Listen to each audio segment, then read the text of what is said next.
Hi guys, sorry if I'm blinded by this light emitting from this window, but I'm here to do another review. You might see me twice in this outfit because I have almost finished Skullduggery Pleasant and I might be able to get a review squeezed in before I give it to my cousin today.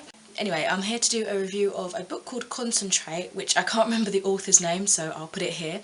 This is a read for review copy, a PDF file or whatever that I got, so I got it for free in, trade for an honest review, but that doesn't affect how I felt about the book as a whole. Before I read you what the synopsis is, because I find it difficult to kind of summarise this kind of story simply, it was just a difficult one for me to summarise. I will say that I was attracted to it because of the cover. It is very striking, very bold, and it definitely drew my attention. So anyway, this is what it is about, according to Goodreads. In a future London, Concentr8 is a prescription drug intended to help kids with ADD. Soon every troubled teen is on it. It makes sense, doesn't it? Keep the undesirable elements in line, keep people like us safe from people like them. What's good for society is good for everyone. Troy, Femi, Lee, Karen and Blaze have been taking Concentr8 as long as they can remember. They are not exactly a gang, but Blaze is their leader and Troy has always been his quiet, watchful sidekick, the only one Blaze really trusts. They're not looking for trouble, but one hot summer day when riots break out across the city they find it. What makes 5 kids pick a man seemingly at random? A nobody. He works in a housing department, doesn't even have a good phone. Hold a knife to his side, take him to a warehouse and chain him to a radiator. They've got a hostage, but don't really know what they want or why they've done it. And across the course of 5 tense days with a journalist, a floppy-haired mayor, a police negotiator and the sinister face of the pharmaceutical industry, I don't know if that's how you say it, they and we begin to understand why. This is a book about what we label children. It's about how kids get lost and fouled by the system. It's about how politicians manipulate them. Gripping and controversial reading for fans of Mallory Blackman and Patrick Ness. So reading that made me even more interested because Mallory Blackman I've heard so much good about, even though I've not read any of her books, and Patrick Ness, I feel like I have read one of his books, but I might be wrong. I think I want to read one of his books, but anyway, I know they're pretty well-liked authors, so that drew my attention even more.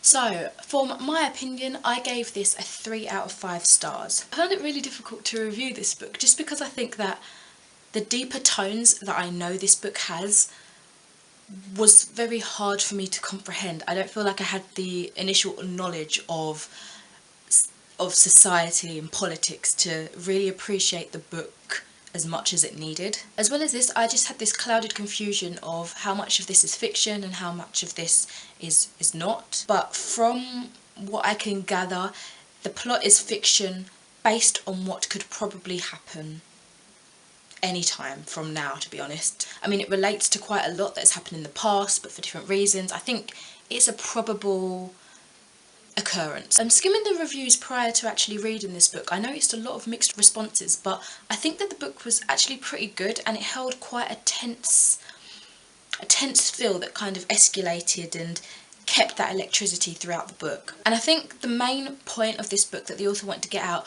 was that line between working class, probably poorer Londoners and their fanciful opponents, the politicians, and how these people are kind of thrown to the side yet still controlled just to keep them in line and make them work in a system that benefits the politicians.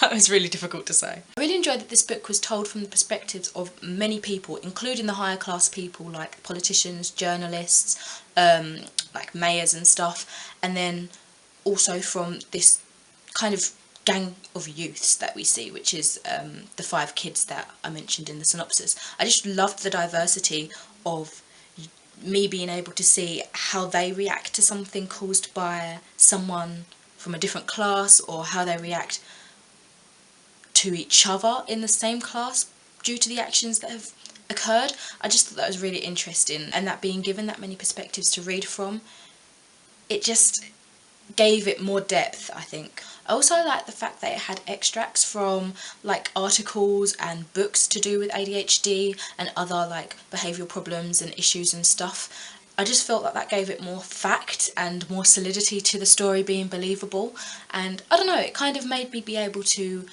judge whether characters' actions in the book was justifiable or not because of what I read from the little articles. There were also like tweet quotations, but I don't know if they were just made up ones. I think they were made up ones, but it also kind of gave you an insight on how regular people would see the effects. I'm not sure if this review is making much sense, but it's an interesting book. I found that everybody's point of view was completely different to somebody else's, and that was awesome because it gave it, again, a more believable aspect to the story.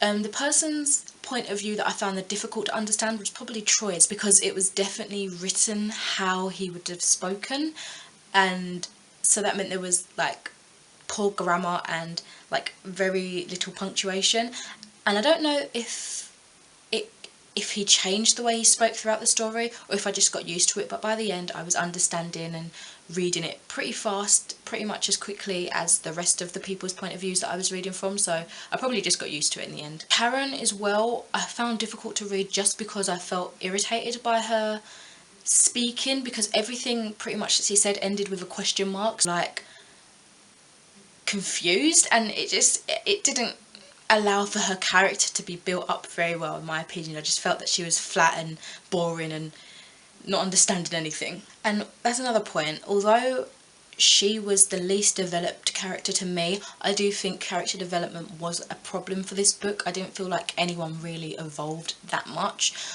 from the beginning of the story to the end, but I guess there was a little tiny bit of development. It just wasn't enough for me to appreciate, perhaps. Anyway, my general thoughts is I wish I could understand the depth that I know that this book has more than I really did, but I do think it's an interesting, thought-provoking read that people that like kind of contemporary books that are quite possible to happen in real life, I think they would enjoy this kind of book. I mean, I usually like fantasy and stuff, but you know, I enjoyed this book. Just wish I could have understood it a bit better.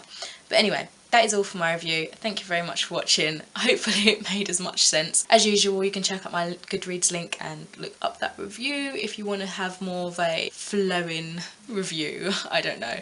Yeah, I'll speak to you in another video soon. Bye. Yeah?